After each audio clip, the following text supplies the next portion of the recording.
Hello, everybody, and welcome. I'm going to remind you every now and then, if you would like to show your faces, I would love to see your face.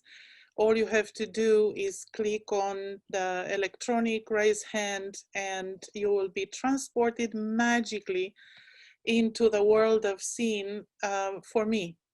So I will see you and I will be able to speak to your beautiful face. So as you know, we are social animals. We don't have claws and, well, we have teeth, but we don't have those big fangs, and we don't have scales. And individually, if we're left alone in the jungle, we're just lunch for somebody else. Our survival and our thriving entirely depends on cooperation. We are ahead of the evolutionary game thanks to our cooperation. We need to belong. The fear of that is greater than the fear of death is the fear of rejection, of not belonging. And the ticket to belonging is contribution. We need to bring something that is meaningful and significant and needed in order to belong. So we give and receive. This is the kind, I'm not talking about the spiritual love, which is unconditional and embracing everything. I'm talking about the kind of love that arises to become part of something bigger than the self. And that's where we have relationships and exchanges. Relationships build on exchanges. We give and receive various things. We give and receive attention, care, work, services, right? Gifts, favors, appreciation. If I missed anything, put it in the chat. What else? What are we exchanging when we relate to each other? What do we offer each other? Write it in the chat. And the relationships, in order to be healthy and nurturing and replenishing and to be enlivening, they have to follow a few principles, and let's go over the principles and see what they are. I'm going to list them to you. If you are visual and if you like to see them in written, there will be a link to the slideshow, and the slideshow will be also posted on my Facebook page, so you can go later and watch it and see it. So reciprocity, and reciprocity means there has to be a balance between giving and receiving. Otherwise, you are not replenished. So let's do a small embodied exploration, but be very careful with it. Don't go overboard. Try to check what happens if you breathe in more than you breathe out. So if you receive more than you give. So let's say you take a big full breath and you only breathe out a little bit. And then you breathe in more. And then you breathe out a little bit. Less, yeah, okay, stop that, because I don't want you to get dizzy. It's not good. Try the other way around. Try to empty your lungs and breathe out. And then breathe in only a little bit. You know, sometimes when I teach, I ask people, what is better, to give or to receive? And mostly parents tell me it's better to give. So what happens if you breathe out and you breathe out and you breathe out and you don't breathe in? Okay, we don't want to find out. So breathe normally now. You want to be replenished. There is indeed the relationship between parents and children, which is unidirectional. So in family systems, as if anybody followed Bert Hellinger's work and the family constellations, you see that love follows a pattern of flowing from the big ones to the small ones, from parents to children. So you take care of your children, and when your children grow up, they will take care of their children. And so it's unidirectional. And it's the same with charity. When you give to charity, and it's a selfless giving, it's a unidirectional giving, and still you get something out of it. It replenishes you. If you gave to a charity that you don't believe in, it wouldn't be satisfying and fulfilling. So let's do another embodied exploration about reciprocity. Can you think of a situation, a relationship that left you depleted? Maybe it was a relationship. Yeah, maybe it was a conversation. And the dynamics of that conversation left you so tired, as if you moved mountains. What is it like when you remember it? So bring your attention to your body, notice your breath, and notice what you're looking for. You're looking for the difference between expansion and contraction. So do you occupy more space or do you occupy less space? Notice your throat, notice what you're doing with your chest, notice your belly. What is it like when you're depleted, when you're tired? Because your body is telling you exactly the effect of that relationship on you. Okay, so when you had that reading, shake it off, shake it off. So shake your hands, shake your body, brush your arms from the shoulder to the wrist, and brush your body from one shoulder to the other hip, and from one shoulder to the other hip, and shake it out. So the next principle is value. Value means both parties are enriched by it.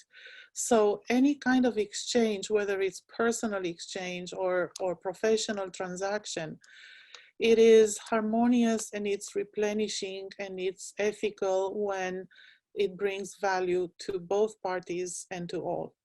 So the optimal situation is when you're both at a better place for having had this exchange. Now, the principle that I think it's key, and it's only recently that I came across the importance of it, is the right fit. And here's what I think about the right fit. Tell me something, and you can write it in the chat. Dandelions are medicinal plants or weeds? Dandelions. Medicinal? Medicinal, right. Both, thank you, both, exactly. So a weed, the definition of a weed is a plant in the wrong place. When I moved to Canada 20 years ago, everybody was spraying herbicides on their lawn to kill the dandelions because they were considered ugly. And people drink the tea of the dandelion root for medicinal properties, so that couldn't be a bad thing. It's the same with animals. What's a pest? What is the definition of a pest? Rats. Are rats pets or pests? Annoyance. Rats. Think of rats. Is a rat a pet or a pest? Both. Thank you, Pauline. Pet, pest, depending where. In somebody's home who bought the rat from the pet store, it's a pet. If it's uninvited in your house, it's a pest. So a pest is an animal in the wrong place. Have you ever been in the wrong place, in the wrong community, or in the wrong relationship where you're absolute, yeah. Yeah, we've been there, haven't we? Where your absolute best, your best talents, your best gifts, your best skills are neither appreciated, nor needed, nor wanted, nor rewarded. And you feel like there's something wrong with you, and you feel like you're a pest, you're a nuisance. And you're not, you're in the wrong place. You're just in the wrong place. So the right fit, when I think about, I remember dating, and many years ago, I doubted myself. I thought that I was the most unlovable thing under the sky. So whenever I would go dating, I would ask myself, will he like me? That was my question. Will he like me? And then I started working on myself, and getting a little bit better with my self-esteem. And I changed the question. And the question was, will I like him? Will I like him? And neither of these questions are as relevant as, are we a good fit? Are we a good fit? And it's not about whether he or I or she is a good person or a great person. It's, is this the right fit? You may recall the story of the stork and the fox. The fox invited the stork for dinner and served all the food in flat plates, and the stork remained hungry. And so the stork returned the favor and invited the fox for dinner and served all the food in tall jars, and the fox remained hungry. So in your personal and in your professional relationships, look for the right fit.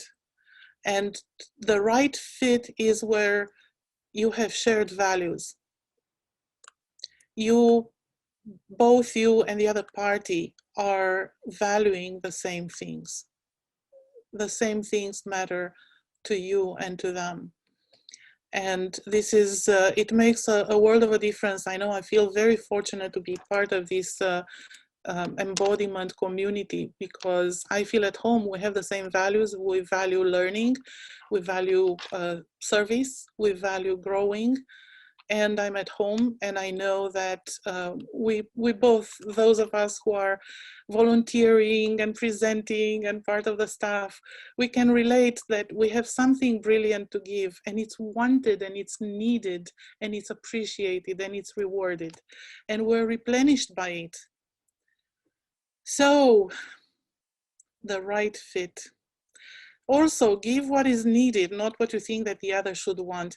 How many of you, tell me, are receiving in Messenger forwarded stuff that you have absolutely no interest in, but the people who send you that, they think that you should be interested in that.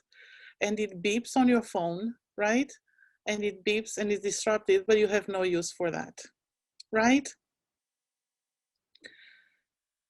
So I'm going to bring a principle that is specific for those of you who are professionals, who are trainers and teachers and facilitators, the right fee.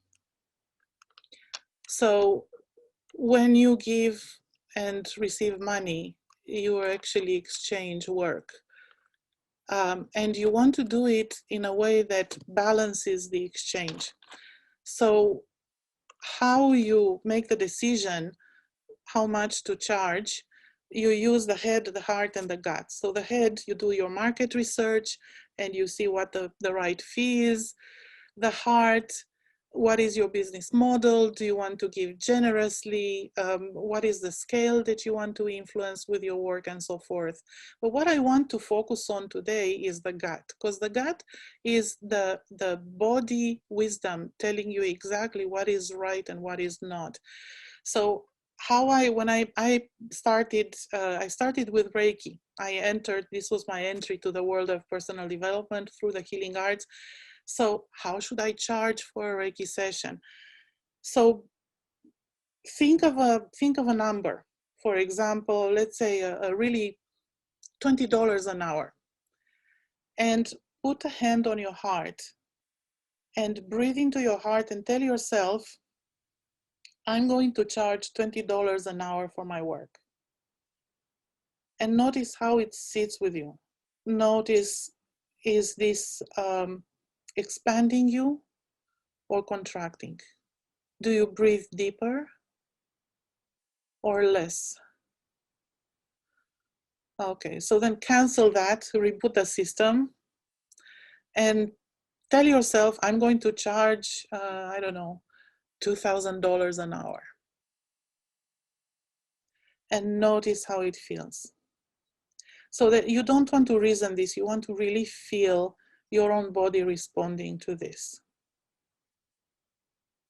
I'm charging $2,000 an hour.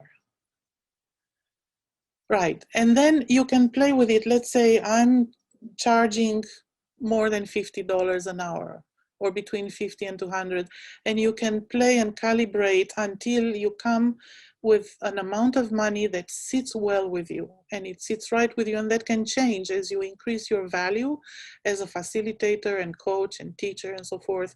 Then you may adjust the fee, or you may adjust the fee for different populations, but you want it to sit well with you, because if you charge too little, you're going to hate the people who pay you, and that's not good, because you want to be in service of them. And if you charge too much, you're going to feel guilty, and so it creates some kind of imbalance. So the right fee. The next principle is ethics. So in any exchange, be it personal or professional, you want the exchange to be ethical for all. So let's say you have a transaction with a weapon dealer, and you buy weapons, and those weapons really make you happy because you like arms, you like weapons, and it also enriches the dealer because you pay them well. So it's a mutual exchange, right? It's a harmonious exchange. But the question is, how are others affected by this transaction? Is it needed in the world? Does the world need more transactions like this one? So this is how you look to see whether it's ethical. What is the impact of your transaction on others? And this is something that we deal with every day when we look at how we eat and our shopping habits, how the environment is impacted, what different cultures are impacted by our choices. So ethics. The next principle is boundaries. So boundaries are another name for rules, and rules are what keeps society together, culture, people. Clears rules and expectations define the exchange. So boundaries or rules can vary in fluidity and length and can be negotiated. So, for example, one problem that I encountered in my work as a facilitator with boundaries has been distinguishing between the personal and professional. So, dual relationship, somebody is a friend and also client. And when they come for a treatment session or for a class, do they linger and socialize? And so there's more time involved, or is it clear professional? Or when you give to charity, you're clear that you're giving your work away. But when you give your work away, make it clear for you that it's charity and it's not maybe marketing, and you expect reciprocity. So very, very important to have clarity about this. And the last principle is generosity. So generosity, think of a water tap. It can drip or it can stream abundantly. So do you give a little bit, just a little bit in the relationship and receive back a little bit? Or do you give plentiful and generously and receive openly and gratefully? So how are we doing so far? Ready to move on to an exercise? Yeah, okay. So we're going to integrate the polarities of giving and receiving within yourself. So if you want to stretch, if you want to stand, go ahead and stand up, or you can remain seated. And let's take a couple of breaths together. Breathe in and breathe out. And now imagine all the people who are listening in at the same time, or maybe listening to the recording. And let's breathe in together as a community. Breathe in and breathe out. And one more time. Breathe in And breathe out. So now think of a person that you know in your life who is a generous giver. Somebody who gives of their time and expertise and work, and they give freely and they give abundantly, and you can count on them to say yes for anything you need. Now think of a time in your life when you have been that giver, when you have given of yourself generously and kindly and abundantly without any reservations. And make a symbol, um, maybe an image or the word giving or giver in your mind, and bring your right hand up and place that symbol in the right hand. And now think of somebody who is a very good receiver. When they receive gifts, they say thank you, and they're delighted, and they're open to receive, and they say yes to gifts and money and favors and attention and compliments. They are a great giver. They're such a great receiver. There's such a great receiver that you want to give them more and more. And think of a time in your life when you have been receptive and grateful and open to receive what you're being presented with. And place a symbol of that in your left hand. So with your hands up, you have the giver in the right hand and the receiver in the left hand, and the palms are stretched up and in front of you. And I'd like to invite you to look at your right hand and to say out loud or in your heart and feel it in your body and in your breath, I like being generous and I like giving. And then look at your left hand and say, I'm very receptive, I'm a grateful receiver, and I enjoy receiving.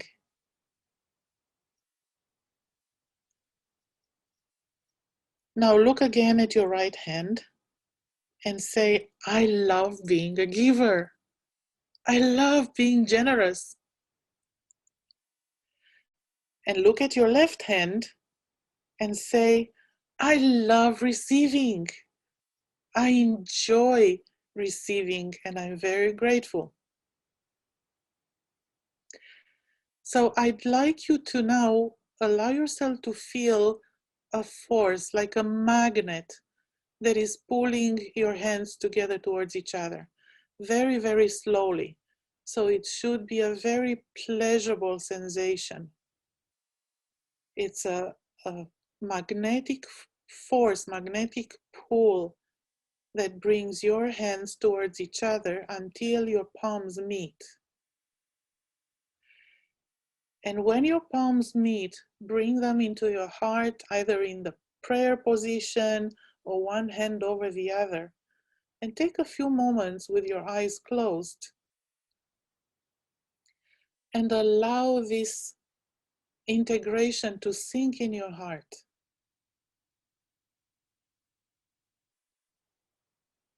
And feel what it is like to have both the giver and the receiver inside you, available for any exchange as appropriate and timely.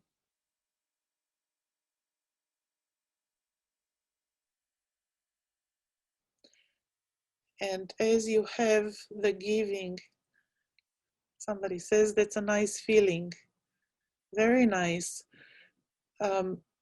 What are you noticing with this integration? Note it, write it in the chat. What are you noticing about your breathing? What are you noticing about your body felt sensations? Be as specific as you can. Joy both ways.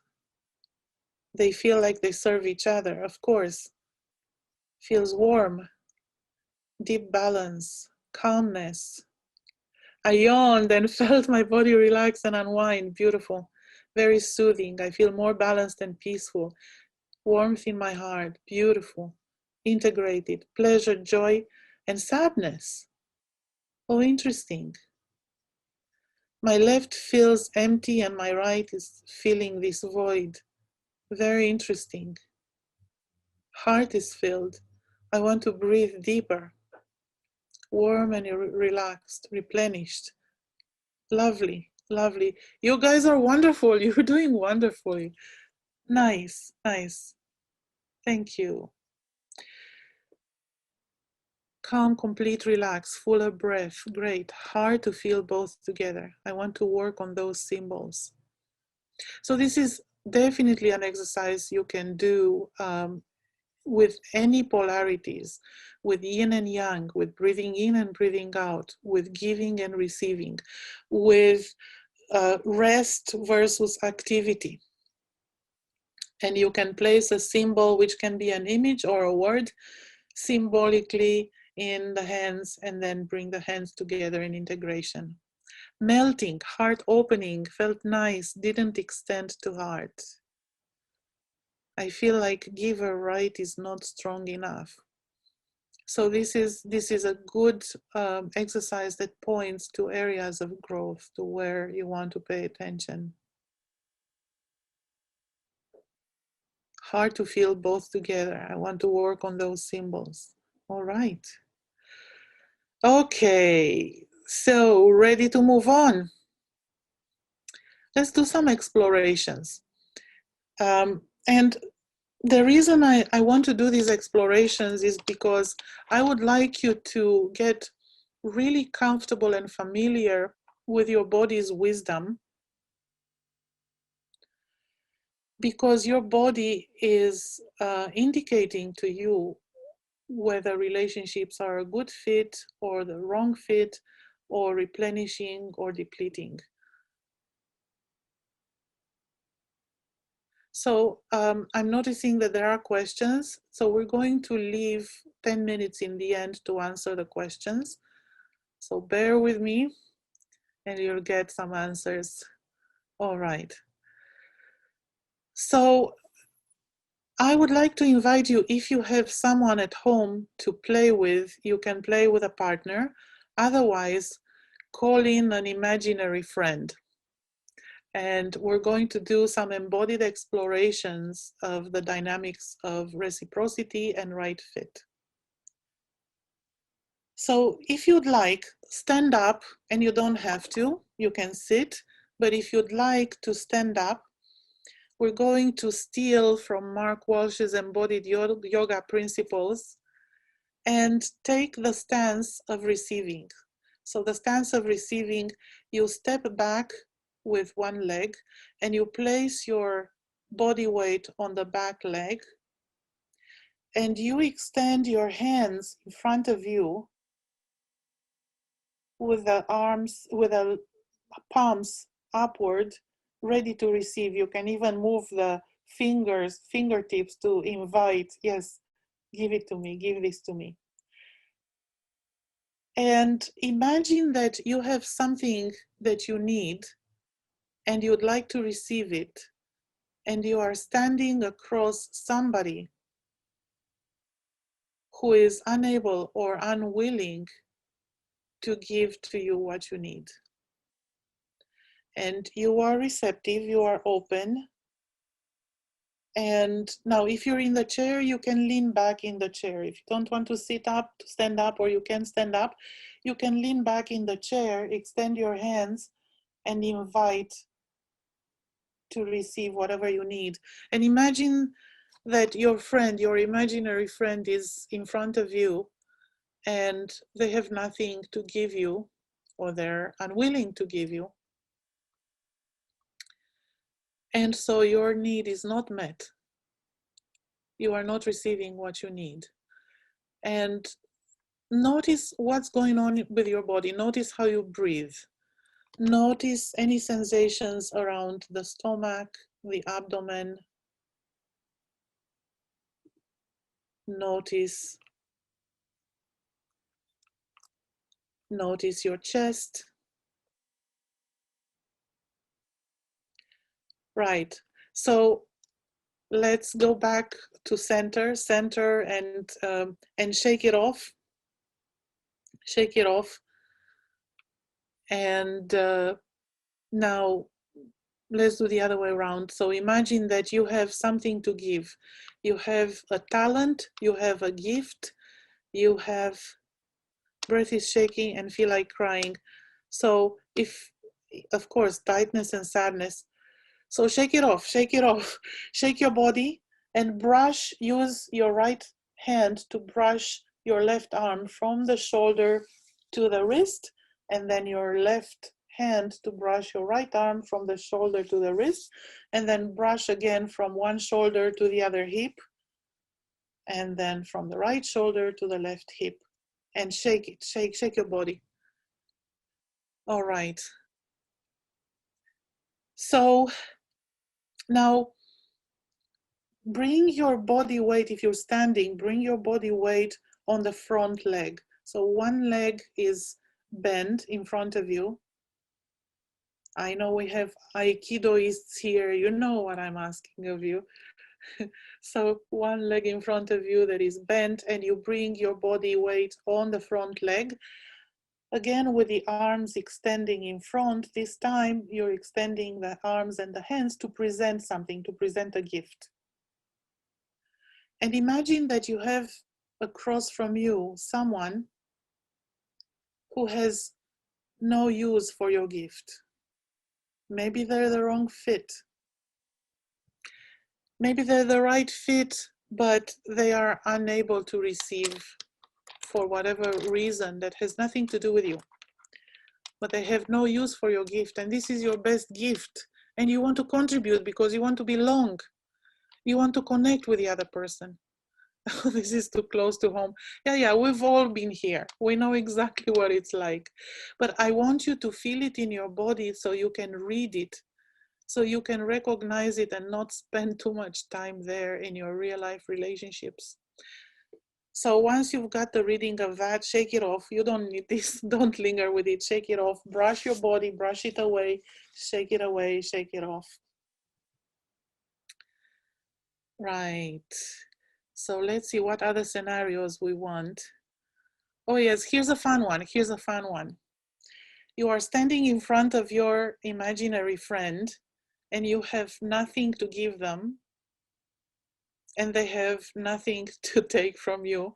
So you can cross your arms and you can even, what's the opposite of smile? The corners of your mouth are going downwards. You make a little face of displeasure. I have nothing to give you. You can shake your head, no, I have nothing for you. And the other person has nothing to take from you. They have no need from you. And what does it do? What does it feel like? Can you even have a connection?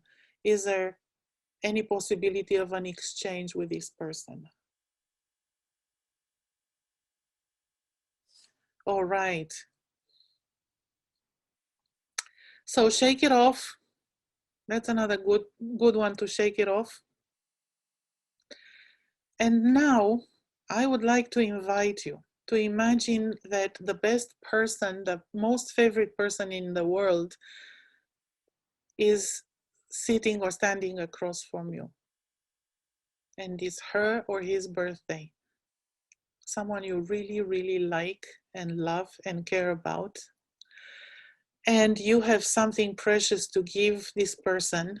So again, come into the offering stance. If you're standing, bring your body weight on the front leg and extend your arms and hands in front of you to offer your gift. And this person, guess what? They love to receive your gift. And imagine this person open. And so they're leaning back and they're extending the hands and the arms to receive your gift. And imagine that their face is luminous with delight. They really enjoy to receive what you have to offer. And notice how you breathe. And notice the sensations.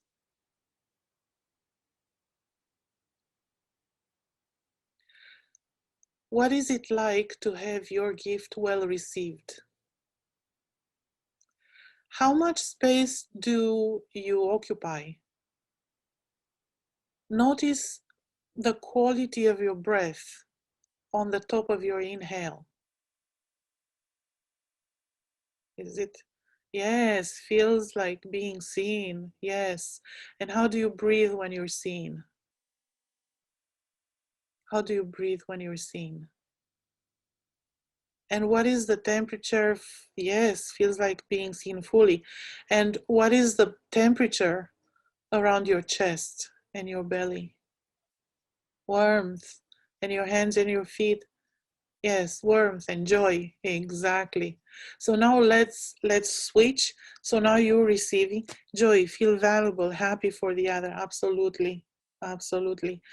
So now you have a need. You have something that you need from the other. And the other is still your favorite person, and you are their favorite person. They really love you a lot, and they can't wait to contribute to your happiness. So lean back on your back leg or lean back in your chair, extend your arms and hands up to receive. You can move your fingertips to invite. Give it to me, I really want it. And the other person is leaning forward to offer their gift to you, which is the exact right fit for your need, right? Yes. What is it like to be fulfilled, to have your need met? And imagine, so you can imagine, use your imagination to envision maybe a cornucopia of fruit pouring in your lap, or maybe it's money, a lot of money. Maybe it's declaration of love and affection. Maybe it's gifts. Tingly, feels like a hug. So valued and appreciated. Exactly. Known and understood. So take a few moments to breathe this in and to allow yourself to remember what it feels like to be fulfilled and replenished. Because you're gonna go home. Well, you are home. It's a pandemic. So you're gonna go to your relationships and you are going to remember what it feels like and allow your body to help you navigate your exchanges towards replenishment. All right. So we're wrapping up our exploration here. You can, if you want, you can stay in this state of being replenished. You don't have to shake it off. You can keep it and let it linger and have fun with it and enjoy it. All right.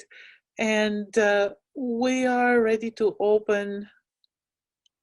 Actually, before we open the Q&A, give me some love. Put in the chat what do you feel when you're replenished with specific. Give me some specifics. How you breathe when you are fulfilled and replenished. Mobile. So good, thank you. Feel nourished, feeling loved, full. Feel liberated. Nice. Feel excited. Orgasmic. Nice. I feel light, feeling appreciated. Lovely. Beautiful, beautiful, inspired, loved, cared about, moist, unspeakable joy, radiant and luminous, relaxed and joyful, fulfilled, respected. My breath is quieter and more satisfying. I feel joy, beautiful, beautiful. You guys are doing great. Thank you. My goodness, you know how to play. All right. Also energized. Thanks for giving. I appreciate your gift. You're very welcome with a lot of love. With love. I have a big smile. I wish I could see it. Also energized. Seen. All of me is seen. Lovely. So, 2 minutes. What is your, how are you going to apply this exploration in your real life relationships? Go ahead and say it in the chat. How is it going to help you navigate relationships? How are you going to apply? Inquire with more consistency in connection. Exactly. Very cool. And you're gonna run for the woods when you feel depleted, right? Yes, run the other direction and go where you're loved, go where you belong, where it's a good fit. Be more clear about asking for my needs to be met. Yes, listen to my guts. I won't neglect what I feel. Hallelujah. Learn to receive. Stop trying to connect to those who don't want it or can't receive. Yes, yes. I wish I knew this 20 years ago. Right. I'm going to try to give and receive freely. Yes. So one tip that I learned from contact improvisation. Somebody who was leading the contact improv class said to us, if you're presented with something, take it. Somebody's offering you their back or their knee or their arm, take it. Somebody's offering you something, take it. Yes, thank you. Oh, such a gift, Tana. Thank you. Thank you. I'm so happy. Let's go to questions. So we have any advice on how to receive closure in a relationship in which you no longer speak to the other person? Well, that depends. That depends if it is possible, if it's not too much resentment, if it is possible to have a conversation with the other person. I would say do initiate speech. You know what? It's funny. I've been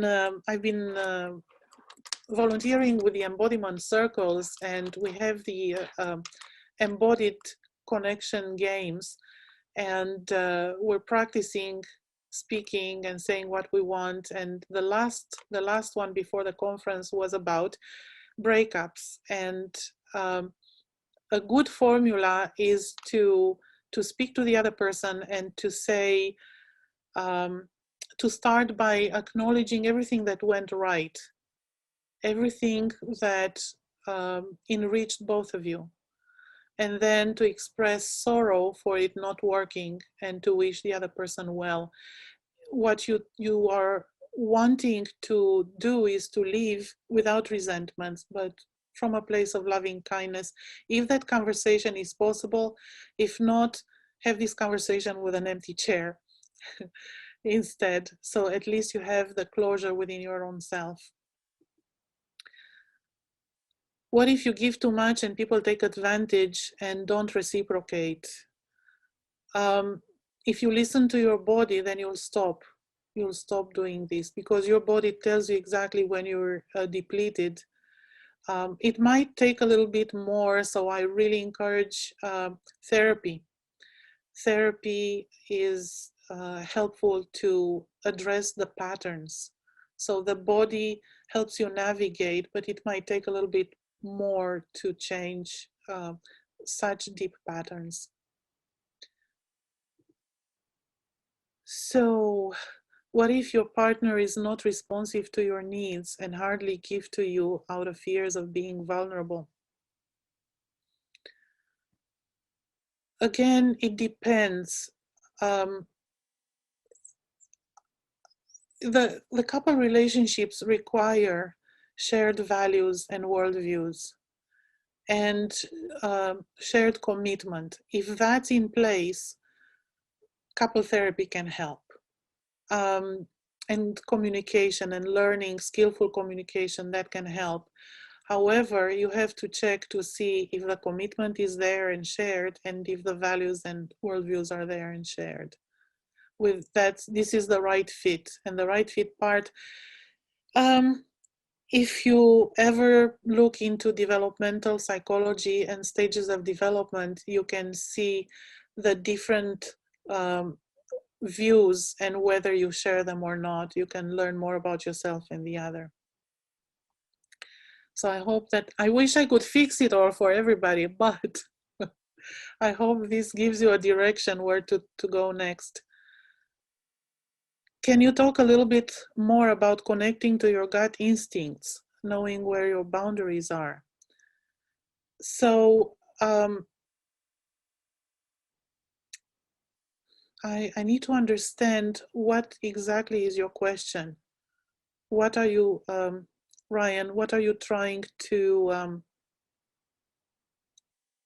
understand? So if you can explain.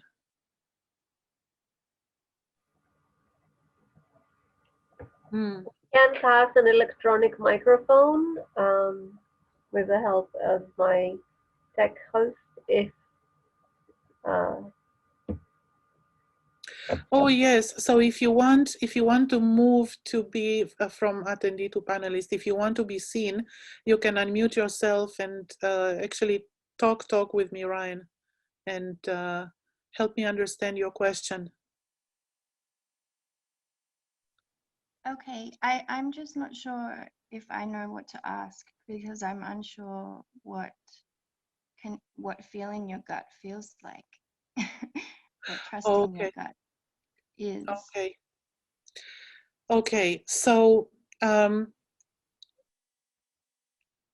what you're looking for in the gut feelings, you're looking for sensations of contraction versus expansion, and direction of movement and body temperature.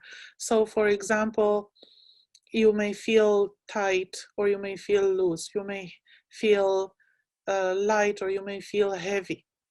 You might notice that your breath is soft, or your breath, when you breathe in, it's like a block on the top of your inhale, or when you breathe out, not all of the breath goes out. You might feel your body temperature equally distributed, which is a sign of balance, or you might feel that your extremities are cold, let's say your hands and your feet are cold, and your head is warm. So this is something that you can learn from mindfulness meditation, or if you'd like, if you're going to connect with me after this, if you like how I teach and you want more, I'll be happy to share with you. I will probably offer soon a specific workshop for noticing and articulating the gut feelings so you know what to look for. I have been asked before by people, so I'm going to be happy to offer this in the near future. All right. I hope this helps. So, what if you desire to be a gift to others, but are receiving from the other person? Is it better to just let them go, not because they're manipulative, but because they are wounded? Well, if you find somebody who's not wounded, send them my way, because I haven't met anybody. We all have wounds, we all have shadows, we all have projections, and the moment you put two people together, you are going to have projections, and they will inform the exchange of giving and receiving. And this is the fate of being human. This is why we love dogs and cats, because we have this is our opportunity for untainted love with conscious beings that don't have shadows and projections. So what we hope for when we have two people together with shadows and projections, that there's enough commitment for showing up for each other and for personal development, that you go and address those and overcome them where it's possible to overcome them. Because sometimes it is possible, and sometimes you're actually getting at a better place for having overcome projections and shadows than not at all. So I hope this helps. I'm fixing everybody. Everybody, now you're gonna go home. Your relationships will run smoothly for the rest of your lives, right? Okay, stop laughing. This is a serious, serious thing. So we have time for 2 minutes for one more question. Virginia, can you help me find one really, really good question, like the best that I can answer in 2 minutes and save the world?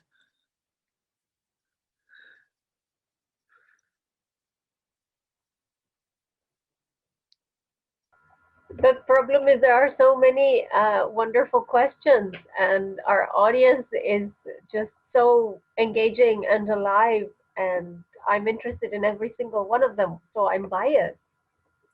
My goodness, we'll have to meet again then. We'll have to meet again. So I like the one about what do you think is the bottom line of the shared values? What's the essentials of shared values? How do you navigate Let, that? let me give you a quick example from moral development. So when you look at stages of development, if you look at morality, you can slice the pie into, let's say, egocentric,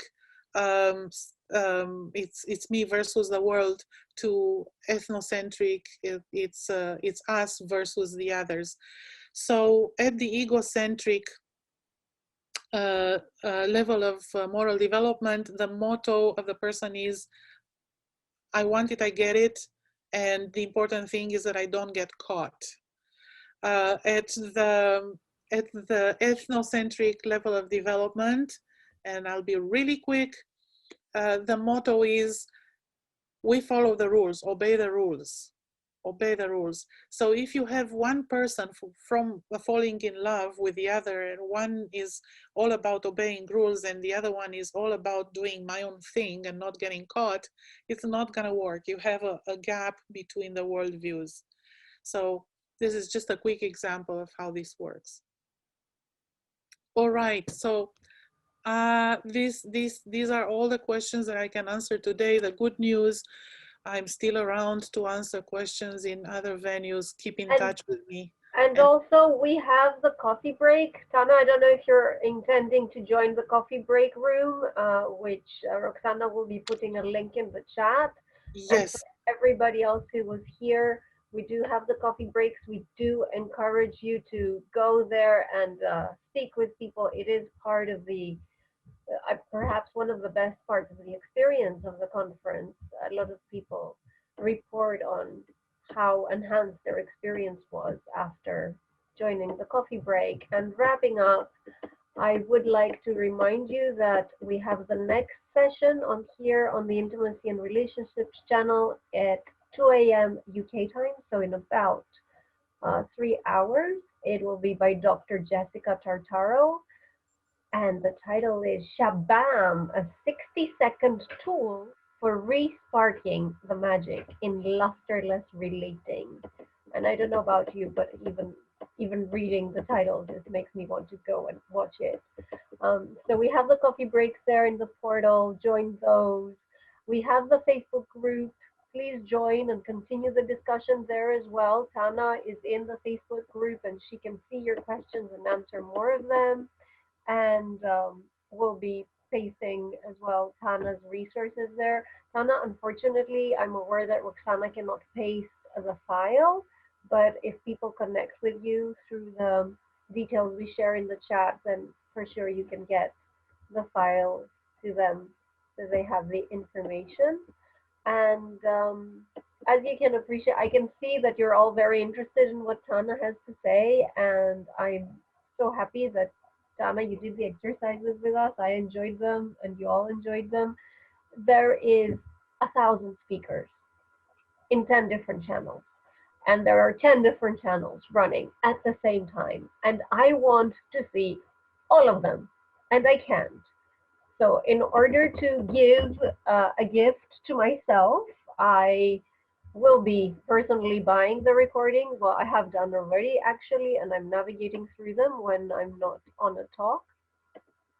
So I would say if you would like that, give yourself the gift of the recordings, receive it, and then digest it in your own time, in your own boundary, within your own value system.